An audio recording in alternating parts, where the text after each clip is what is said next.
بسم اللہ الرحمن الرحیم۔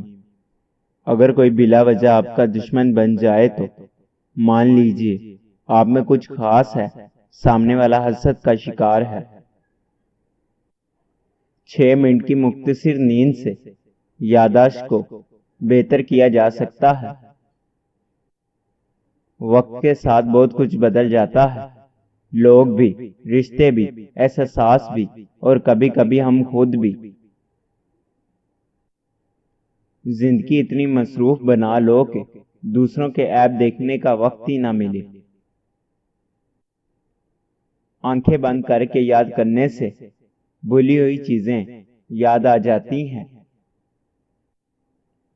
زیادہ سمجھدار اور زیادہ بے وقوف میں کوئی فرق نہیں ہوتا، کیونکہ یہ دونوں کسی کی نہیں سنتے۔ اگر آپ کو کسی بات کی وجہ سے نیند نہیں آ رہی تو اٹھیں اور وہی بات ڈائری میں لکھیں، اس سے آپ کا اسٹریس کم ہوگا۔ 4 غلطیوں سے ہمیشہ بچو۔ شریف کو بے وقوف مت سمجھو، مکار کو عقل مند مت سمجھو، قاتل کو بہادر مت سمجھو، اور مالدار کو بڑا آدمی مت سمجھو۔ انسانی دل روزانہ اتنی انرجی پیدا کرتا ہے جس سے ایک ٹرک کو 20 میل تک چلایا جا سکتا ہے۔ کسی کے صبر کا امتحان نہ لیا کرو۔ میں نے ایسا کرنے والوں کو اکثر پچھتاتے دیکھا ہے۔ کوئی بھی عادت چاہے وہ اچھی ہو یا بری، اسے اپنانے میں 22 دن لگتے ہیں۔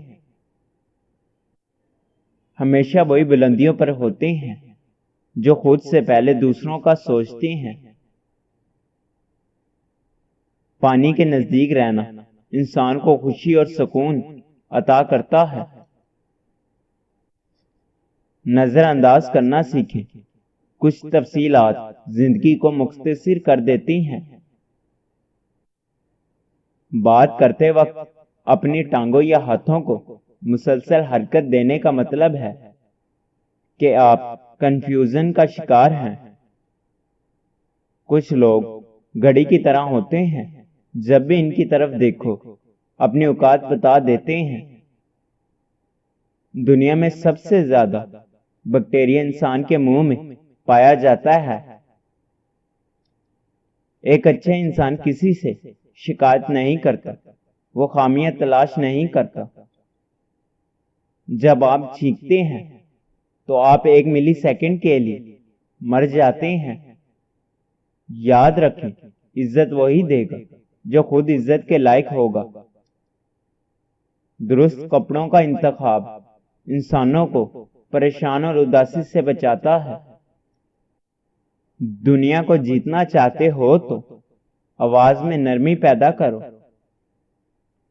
موبائل فون کا زیادہ استعمال برین ٹیومر کا باعث بنتا ہے۔ معاشرے میں تبدیلی تبھی ممکن ہے جب ہر شخص اپنی اصلاح میں لگ جائے۔ بائیں ہاتھ والے لوگ دنیا کی آبادی کا تقریباً 12% ہیں۔ جب آپ کسی پر اندھا یقین کرتے ہیں تو آپ ثابت کر دیتے ہیں کہ آپ واقعی میں اندھے ہیں۔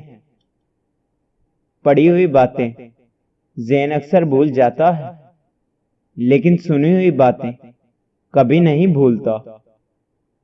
خود کو سب سے بہتر سمجھ لینا یہ ایک ایسی بیماری ہے جو انسان کو کسی قابل نہیں چھوڑتی۔ اگر آپ سوچتے سوچتے سو جائیں تو نیند کے درمیان بھی آپ کا دماغ ایکٹیو رہے گا اور جاگنے کے بعد بھی تھکے ہوئے ہوگے۔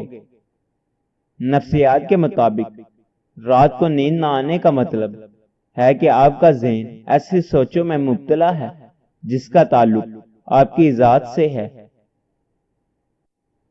انسان اپنی زندگی کا ایک تنہائی حصہ سوچنے میں گزار دیتا ہے۔ ہجوم کے ساتھ غلط راہ چلنے سے بہتر ہے کہ ہدایت کے راستے پر تنہا چل پڑو۔